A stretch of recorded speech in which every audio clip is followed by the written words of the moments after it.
আমি আগের ভিডিওতে রিলে দেখালাম যে আমি অ্যালোভেরা মাথায় কিভাবে আমি হেনা লাগিয়েছি।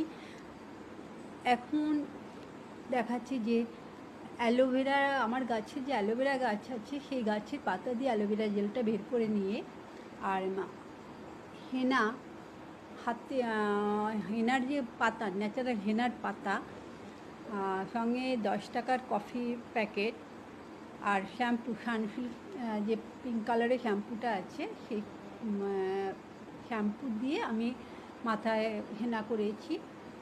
যেহেতু আমার আগেই বলেছি আমার একটা অ্যালার্জির প্রবলেম আছে, কোনো কালার আমি ইউজ করতে পারি না, তাই ন্যাচারাল আমি এটা নিজেই প্রোডাক্টটা তৈরি করেছি, করে লাগিয়েছি।